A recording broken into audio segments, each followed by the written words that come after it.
Boa noite. A Guerra das Ruas mata 50 mil brasileiros a cada ano.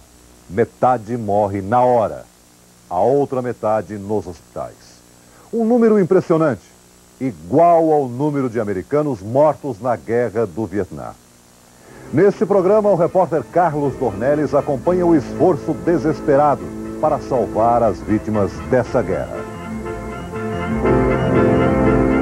Nas noites de São Paulo, o flagrante dos jovens que apostam corrida com final trágico.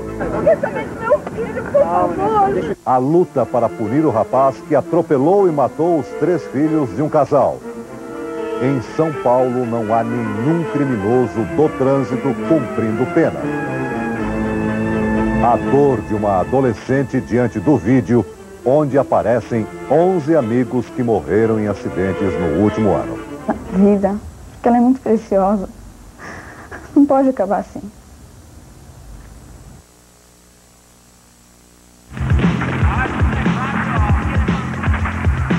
Tem que crachar na rua mesmo. Minha placa? 120, 130. Aí se capotar, nós arruma outro. 190 já bateu já.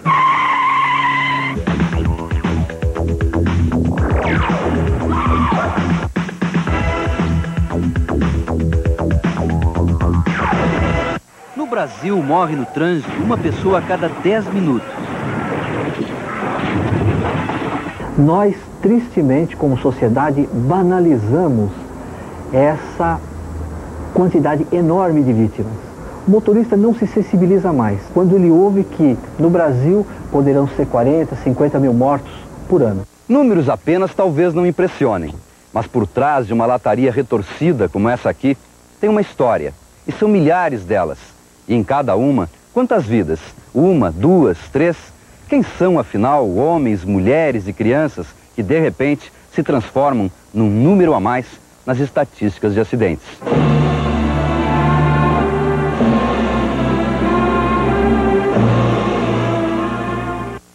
Medo.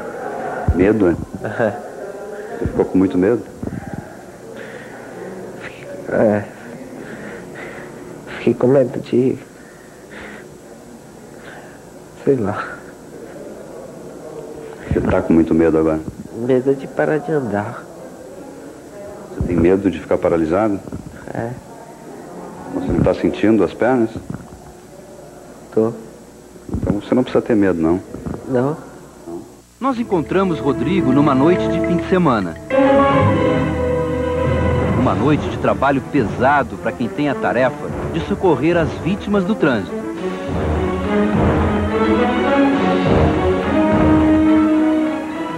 Este é o comando central do 193, o serviço de emergência do Corpo de Bombeiros de São Paulo. Entre os acidentes que ocorrem durante a noite na cidade, quase 60% acontecem no fim de semana. E nós vamos acompanhar um plantão aqui no 193, numa noite de sexta-feira e madrugada de sábado. É 152 Tango 04, PSL. Uma noite tensa. Os chamados não param. Avenida Alcântara Machado.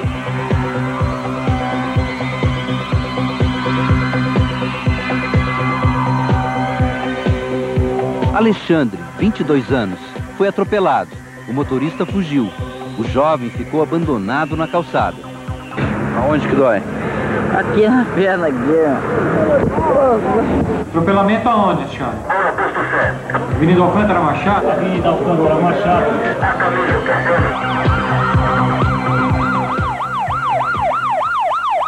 Menos de 30 minutos depois do primeiro atropelamento, o serviço de emergência foi acionado mais uma vez. A informação é de que teria havido um segundo atropelamento muito próximo do primeiro, na mesma avenida, e a gente vai conferir. Agora são 2 atropelados de uma vez só, um homem e uma mulher. João Ivanildo, 21 anos, está em estado de choque.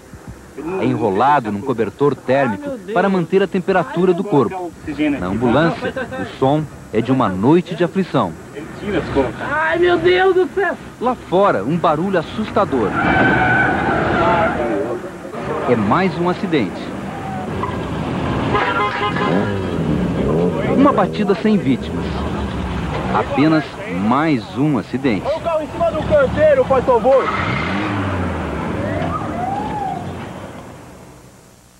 Quando acaba a festa em bailes populares como esse aqui, a Avenida Alcântara Machado, que liga o centro à zona leste de São Paulo, se transforma no que todos chamam de pista de boliche.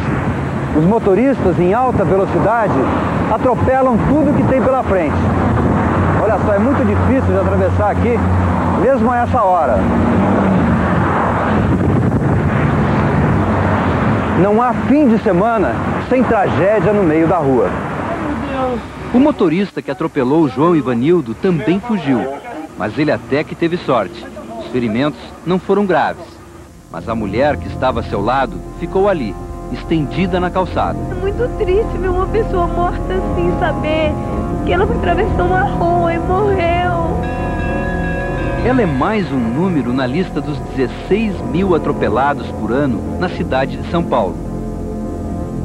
Mas Ana Lúcia Jesus dos Santos, 22 anos, não é só estatística. Ela deixou 2 crianças menores para trás e uma mãe que precisava muito dela. Sei que eu não posso ter de volta mais a vida da minha filha, né? Dona Ana não se conforma. A senhora está muito nervosa ainda, Dani? A filha, empregada doméstica, sempre sonhou em trazer a família inteira do interior da Bahia. Dona Ana chegou em São Paulo há apenas um mês. Alugou uma casa para mim botar. Sempre ela pensou no bem da gente. Pensar no bem dos filhos sempre foi a maior preocupação da mãe de Rodrigo. Tinha que pensar na gente, porque, olha, para você ter uma ideia, tinha exatamente 6 dias que o próprio irmão dele tinha sofrido um grave acidente de moto. E ele pegou a moto e saiu. Em apenas uma semana, Sandra passou 2 vezes pelo mesmo drama. Hospital, emergência, radiografias,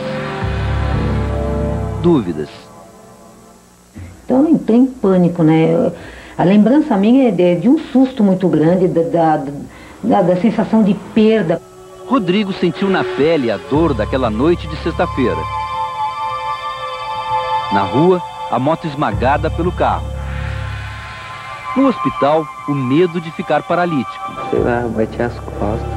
Em casa, o remorso. Ah, coitada, assim, fica... Só dor de cabeça pra mãe, né? Não sei, é?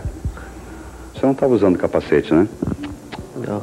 Pior foi aquela hora mesmo do medo.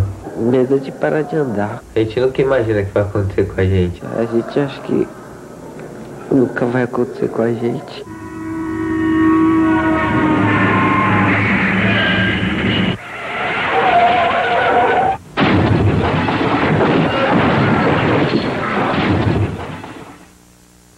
Na cidade de São Paulo, morre no trânsito um jovem entre 16 e 25 anos a cada 15 horas. Daqui a pouco, a loucura suicida dos rachas acaba sempre em morte.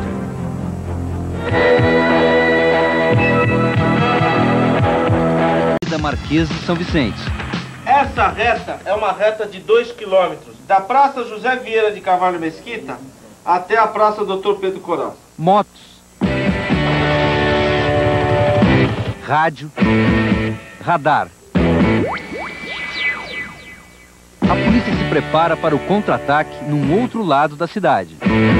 Não é para ter colher de chá, seja quem for, principalmente os nossos companheiros de farda, porque tá cheio aí. O público lota a avenida, torce pelos pilotos. Até imita o ruído dos motores turbinados. Você tá pegando a cabeça desse polícia aí. De repente...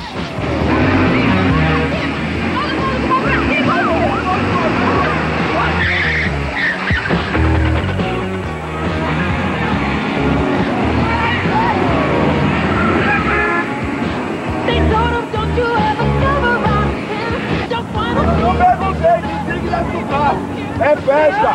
Desliga e desce no carro, tô pedindo! É uma questão de segundos. A multidão desaparece. Que ficam cercados pela polícia juram inocência. Aí, chefe, tava rachando?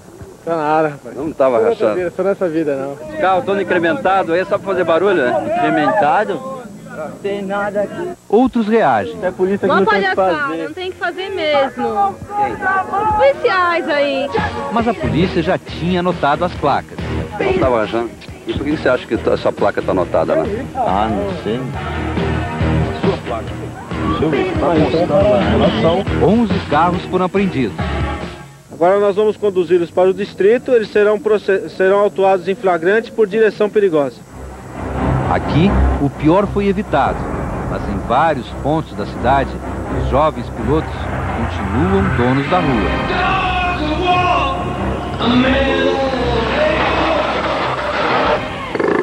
Vila Matilde, zona leste de São Paulo.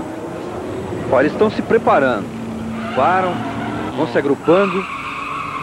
É uma espécie de abertura oficial do racha aqui nessa região. Todos os carros vêm juntos, as motos. E agora começam a acelerar. Olha só a barulheira.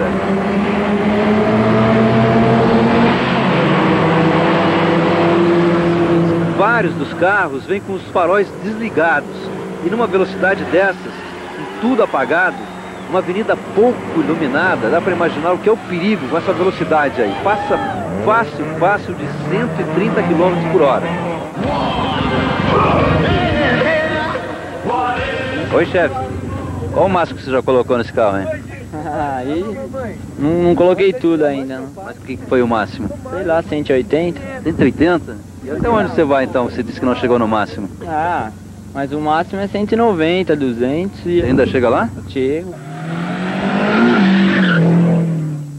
Uma das coisas que mais impressionam aqui, ó, é a participação do público. As pessoas ficam no meio da pista, esperando os carros passarem. E passam muito próximos das pessoas. Você pode matar uma outra pessoa também. Ah, depende. Ninguém morre antes da hora. Aê, mano! Tomou aí quando eu chamar! Agora um grupo só de Fuscas. E olha só, tem dois garotos que parecem de mãos dadas. Não, na verdade parece que estão segurando um pedaço de pano ou coisa parecida. Muito próximos um do outro. E a toda velocidade. Agora é uma exibição com motos. É como se tivesse quase um cronograma de exibição. Essa caminhonete passa aí com frequência, no máximo de 10 em 10 minutos, com um jovem atrás fazendo malabarismos e numa velocidade incrível. Quantos anos você tem? 24. 24? E você racha desde que idade? Ah, desde os 14. Desde os 14 anos? E nunca teve um acidente, não? Não, nunca. Graças a Deus. Nunca? Você não tem medo de acontecer um acidente? Não, eu confio em mim e na máquina. Mó emoção. Você não tem medo, não? Não. Aí se capotar, nós arruma outro. Só não pode morrer. Minutos depois, uma ambulância passa a toda velocidade. Menos de 2 quilômetros dali, uma caminhonete está destroçada.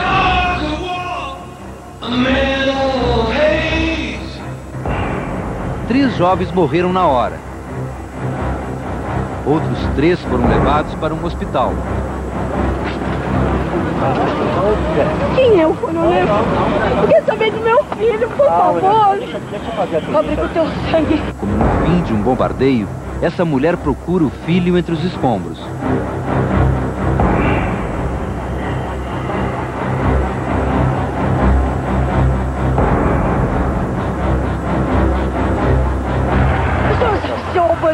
Estão pra lá. Dá uma olhada no Hospital. Mas quem que pode me informar, por favor? Eu tenho o nome dessa viu a gente, eles estavam sem documento, tá bom? Não, meu filho leva documento. Ele tá, eu vi, ele tá bem. Ele tá Dá uma olhadinha no hospital da tua pé.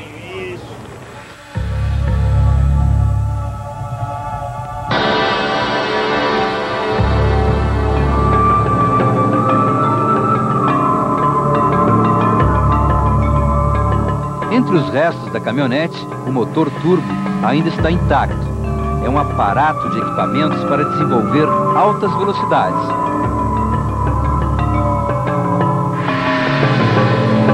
A gente estava no barzinho lá, né? Aí o Paulo falou que ia dar um rolê na Vila Matilde e depois ia para Interlagos. Paulo é motorista? Paulo é motorista, o dono do carro. Ele tinha bebido muito? Tinha bebido um pouco, né? Tava falando muito as coisas certas, não. O dono do veículo, Paulo César Avelar, de 21 anos, escapou apenas com ferimentos leves. Gostava de racha? Ele gostava, né? Dava só um pé lá embaixo. Paulo César mora nessa casa num condomínio fechado da zona oeste de São Paulo. Só conseguimos encontrar o pai, que comunicou que o filho não quer falar sobre o assunto. Eu não estava a fim de ir, entendeu? Não estava a fim de ir com eles. Aí você sabe como é que é, né? Todo mundo insiste, aí vamos.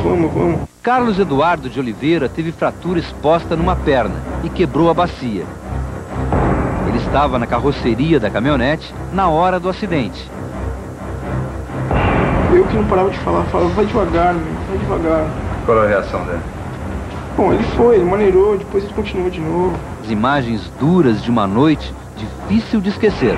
E quando eu acordei, que eu estava sendo resgatado, ele deitou do meu lado, assim, caiu, todo ensanguentado, e chorando, falando assim, o que eu fiz, meu? O que eu fiz com eles, meu? Eu matei eles. Eu falei assim, eu não falei nada, eu fiquei pensando comigo, pô, será que é verdade? O que a gente fez hoje, o que a gente estava fazendo de besteira? Entendeu? De tudo que a gente já viu na nossa vida não serviu pra nada. Eu queria falar pra esses caras que tiram racha aí, por aí. E se eles pensam em se matar, então, eles não deviam ter nem nascido, então, pra não deixar sofrimento pra ninguém. Entendeu? Porque a coisa mais horrível que tem é você estar no hospital e ver todo mundo que gosta de você tá ali e você não poder fazer nada, você não poder se levantar nem dar um abraço de ninguém.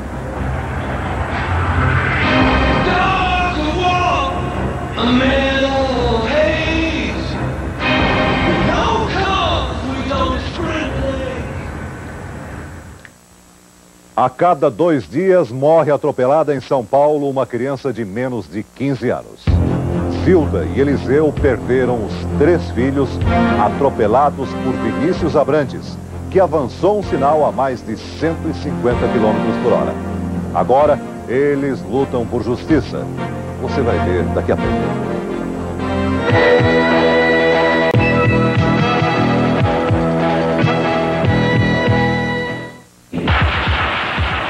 Quando a mulher tava passando com as 3 crianças, o cara veio, não respeitou o farol, aí catou a mulher e as crianças. 3 crianças. Daniela, 10 anos. Silene, 8. Eduardo, 7. Zilda Guimarães, a mãe, que assistiu à morte de seus 3 filhos. Aí eu com as crianças chegamos na faixa. Ainda ela esperou o sinal ficar vermelho para ele, para depois ela passar. É costume da gente olhar, né? O carro já estava em cima da gente. Eu caí, eu lembro que eu caí, eu procurava as crianças, eu não achava. Ela caiu ali mesmo e as crianças foram voar lá, a 50 metros do... Lá naquele poste? Lá naquele poste. Esse funcionário de uma garagem foi testemunha do atropelamento, que aconteceu há 2 meses em São Caetano, na Grande São Paulo. Dava para ter uma ideia da velocidade que ele vinha? A mais ou menos uns 170, 180 por hora. Tudo isso, né? Tudo isso. Nessa avenida aqui? Nessa avenida, com um carro turbinado, um Voyage turbinado. Inclusive ele estava tirando racha com um Cadete também, da mesma cor do carro dele, prata. Muitos que fazem como ele faz, tirando racha, correndo em alta velocidade, para e pensa. Aí na frente tem gente que tem sangue, tem coração e tem dor como eu também. Zilda é costureira. O marido, Eliseu, é encanador. passaram a vida sonhando com o futuro dos filhos. Isso foi o fim pra mim, viu? Isso é uma coisa que vai ser duro pra gente aguentar, viu?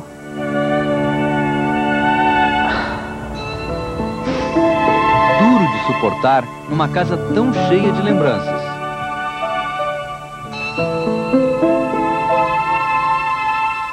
Pedir a Deus e para que a gente não para pensar muito, né? Para não fazer coisa errada, né?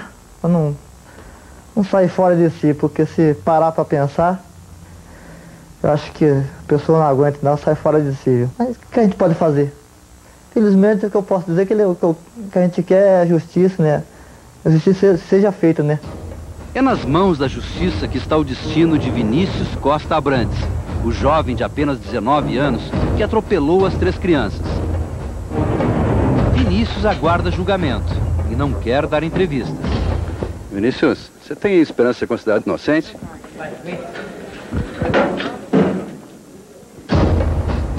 Agora é acusação e defesa.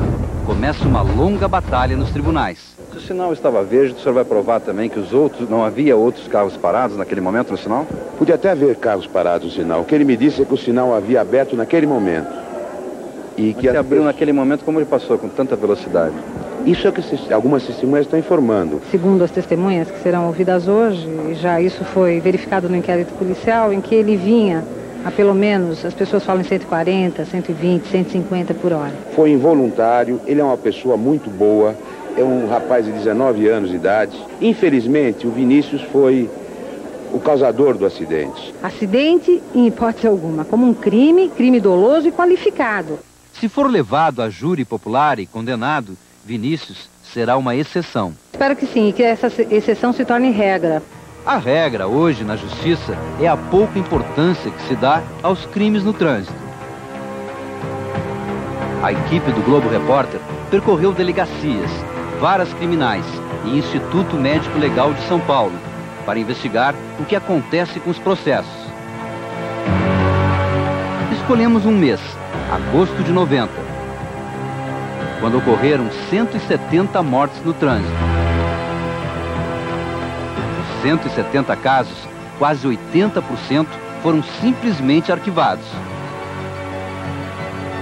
E em apenas 10% dos processos, os réus foram condenados. Nenhum foi para a cadeia. Parece mesmo que nenhum criminoso do trânsito tem culpa. Em São Paulo, existem cadeias superlotadas. São 40 mil pessoas nas penitenciárias do estado.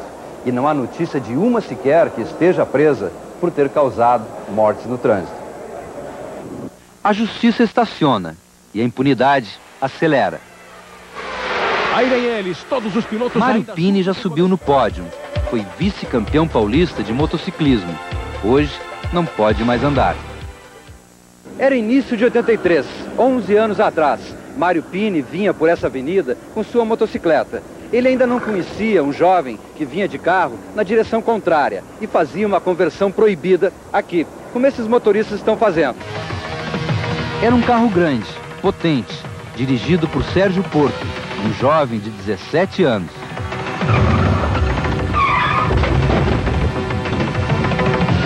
Eu caí, ele passou em cima de mim, né? A moto ficou presa no para-choque dianteiro. Para desprender a moto, Sérgio Porto deu ré e, na fuga, passou por cima do corpo de Mário pela segunda vez. Mário Pini teve traumatismo craniano e só 14 meses depois saiu do estado de coma, paralítico. Sérgio foi condenado a pagar uma indenização equivalente a 70 milhões de cruzeiros reais, mas desapareceu. Desapareceu para a justiça, mas não das ruas de São Paulo. 4 anos depois, o mesmo motorista, Sérgio Porto, vinha nessa avenida, na zona oeste de São Paulo. Estava em alta velocidade. Em primeiro lugar, bateu nessa árvore. E depois, acabou atropelando 2 garis que estavam descansando aqui, no horário de almoço. De novo, Sérgio Porto fugiu. Desta vez, deixando o carro para trás. O caso foi arquivado pela justiça. Não sei qual é o direito que a gente tem de quem é atropelado, que acontece isso. Por incrível que pareça, Sérgio Porto ainda fez uma quarta vítima, alguns meses depois. Estava de moto quando atropelou a faxineira Maria José Bernardo, em cima da faixa de segurança. Veio de uma vez, aí quando eu cheguei ali, aí eu já senti que eu pus essa perna aqui, que eu ia dar um jeito de me defender, eu senti foi a pancada aqui nessa minha perna, que ainda tem a carne, tá inchada, né? Dona Maria José perdeu a mobilidade numa perna e teve que se aposentar. Eu tinha meu barraco, era na prefeitura, eu vendi. Só teve que vender? Eu vendi, eu desfiz tudo que eu tinha. Se a senhora hoje encontrasse o Sérgio Porto, a senhora sabia que o nome dele era Sérgio Porto? Não, nunca guardei o nome dele. Nem sabia o nome? Não. Eu estava atrás de uma pessoa que me disseram que você conhece, não sei se tem visto ele, o Sérgio Porto. O cara que atropelou, né? Ele não aparece mais aqui. Faz tempo que ele se mudou? Ah, eu não vejo ele há mais de um ano. Você nunca mais viu, não, o Sérgio? Nunca mais estudou com ele. Ele está em Santos agora. É este o homem que procuramos. É a última imagem registrada de Sérgio Porto, feita 6 anos atrás. Deixa rolar, eu não tô. Entrevista não quero fazer. Ele não quis dar entrevista e muito menos admitiu os seus delitos no trânsito. Como você falou que daquilo segurança? Hoje a informação mais concreta é a de que Sérgio Porto se refugiou em alguma cidade do litoral de São Paulo. Norte. Não tem nenhum morador aqui com o nome de Oswaldo Porto? Não. Mas depois de muita procura, nós conseguimos localizar o pai dele. A gente não poderia fazer uma entrevista com ele, não? Não, do jeito que ele nem mora mais aqui. Ele atropelou várias pessoas já aí, né? Em acidentes diferentes, né? Não, mas isso é... Seu Oswaldo parece aprovar o comportamento do filho. Ele tinha que, inclusive, indenizar uma pessoa e ele desapareceu. Não, não foi indenizar ninguém. Mas é que a justiça está atrás dele também, porque ele está condenado. É, está condenado. E daí? E daí? A pergunta de seu Oswaldo fica no ar. As punições decididas na justiça podem ter caminhos imprevisíveis. Na investigação nos arquivos do judiciário, encontramos casos surpreendentes. Como esse, de um advogado que causou um acidente naquele mês de agosto de 90. O advogado dirigia em alta velocidade, perdeu o controle do veículo e bateu num poste. No acidente, morreram 2 pessoas que estavam com ele. O juiz decidiu que o advogado era culpado e disse que provavelmente ele dirigia embriagado. Mas o que mais chama atenção nesse caso não são os detalhes do acidente, mas a sentença do juiz. Aqui ele explica por que não mandou o advogado para a prisão e diz textualmente: a prisão só é útil para certas pessoas de baixa cultura que têm dificuldade em entender os objetivos da lei e só reconhecem a intimidação quando se fala em cadeia. O advogado foi então condenado a pagar uma multa, 10 salários mínimos. No novo Código Nacional de Trânsito, que ainda depende de aprovação do Senado, os crimes como atropelar e matar por dirigir bêbado vão receber penas maiores. Com isso, se pretende acabar com a impunidade. O novo Código também vai tornar obrigatório o cinto de segurança nas cidades. Daqui a pouco, o número de vítimas no trânsito seria bem menor se o brasileiro usasse o cinto. E a dor de Isabelle, diante da imagem de 11 amigos que morreram em acidentes no último ano.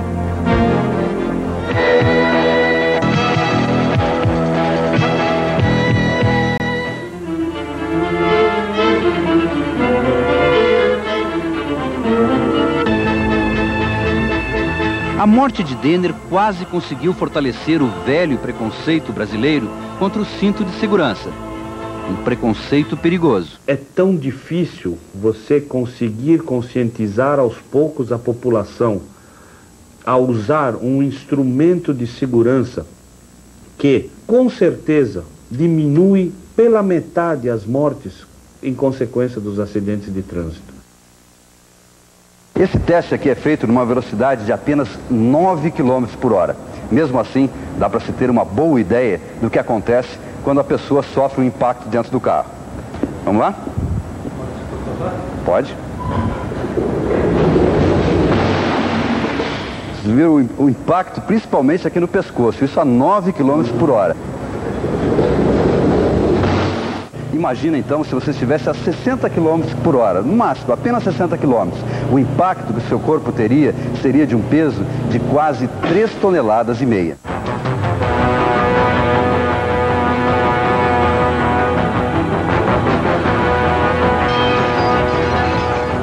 São apenas bonecos, só uma reconstituição, mas é uma reprodução fiel da realidade. O cinto de segurança reduz pela metade o número de mortes em acidentes violentos. Mas se os cintos oferecem segurança, não mudam outras atitudes dos motoristas. Não podem impedir velocidade, bebida e imprudência.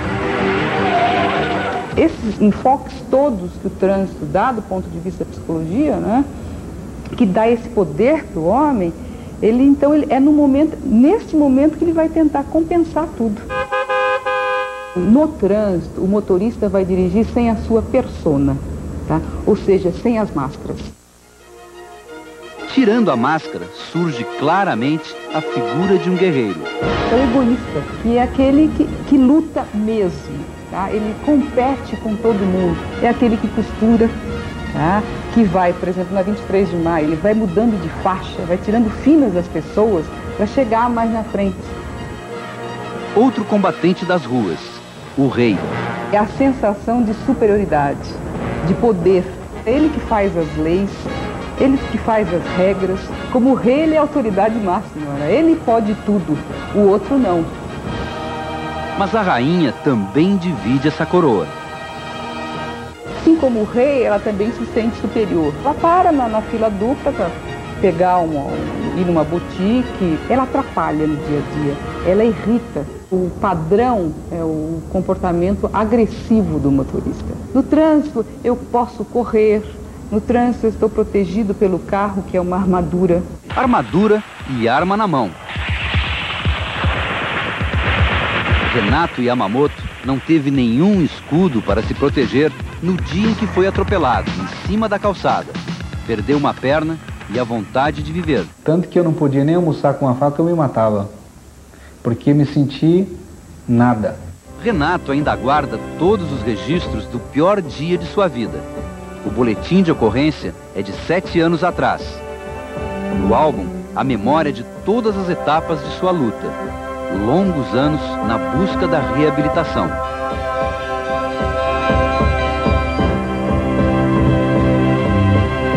Luta, persistência, esperança.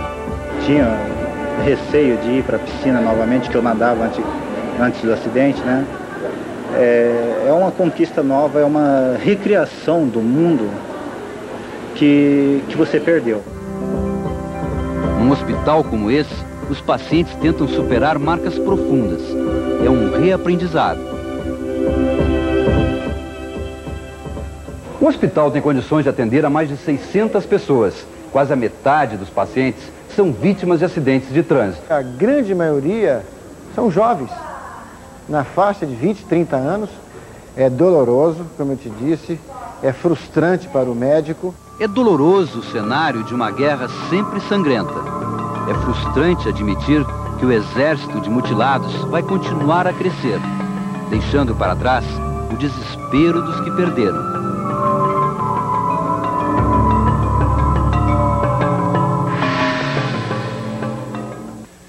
O que fazer para que os jovens não se matem ao volante? A dor de Isabelle, que perdeu 11 amigos em um ano, ensina a dar mais valor à vida. Você vai ver daqui a pouco. Morreu junto com ele, no mesmo acidente. Esse aqui. E esse. E esse aqui, o Ataíde. É muito triste. Se fosse uma guerra, talvez não fosse tão dolorido. Isabelle, 17 anos, nunca vai esquecer da sua festa de debutante. 12 de novembro de 1991. Cenas de um dia feliz. Cenas de uma festa que nunca mais vai se repetir. Muito. Saber que eu com 17 anos já perdi 11 amigos e... 11 amigos que estavam nessa festa. 11 jovens que morreram em apenas um ano. 11 vítimas da velocidade e da imprudência. 11 vidas perdidas no trânsito.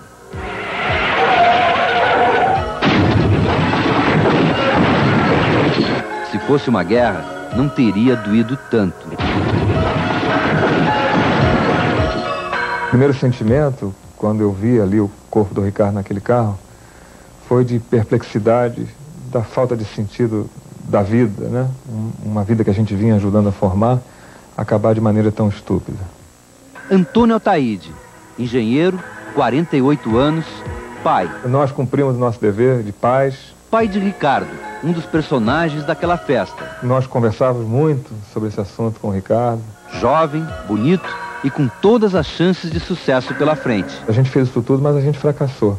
Ricardo não conseguiu chegar aos 20 anos. Era 20 de janeiro de 94. Ricardo está morto. Ricardo tinha um motivo muito forte para estar feliz naquela noite. Tinha passado no vestibular para a Faculdade de Comunicação Social e foi festejar com os amigos. Quando voltava para casa, já de madrugada, ele perdeu o controle do carro aqui nessa curva. O carro acabou se espatifando aqui nessa árvore e veio parar junto a esse muro. A batida foi tão violenta que, mesmo utilizando o cinto de segurança, Ricardo morreu na hora. Ele estava me dizendo naquela noite: pai, você está vendo? Não estudei, passei, estava eufórico. E saiu para comemorar. Eu disse: Rick, fica em casa mais um pouco, descansa aí, deixa para comemorar amanhã. E ele disse: não, eu tenho direito de comemorar, eu passei no vestibular, você sabe o quanto eu queria isso. E é verdade, ele tinha o direito de comemorar. Ele só não tinha o direito de ter colocado a vida dele em risco como ele colocou. Daquele grupo de jovens, ele não foi o último. Apenas 15 dias depois da morte de Ricardo, mais uma tragédia.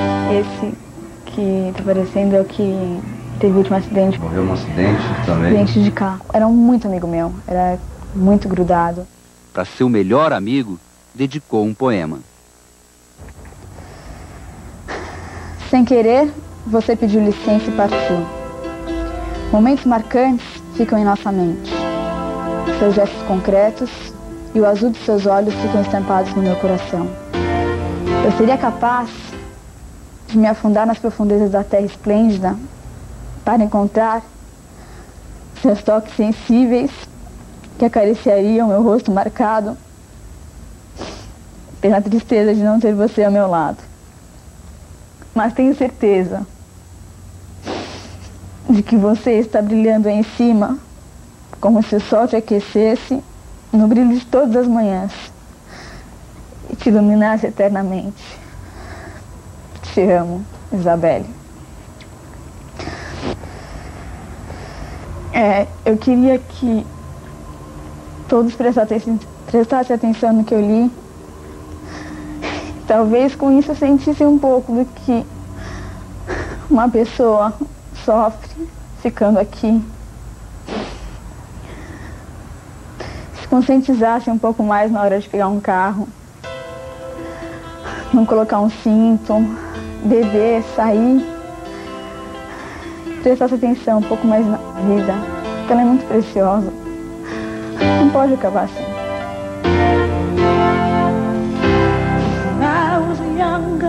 So much younger than today. Never needed anybody help in any way. Now those days are gone, I'm not so self-assured. Now if I change my mind, I won't be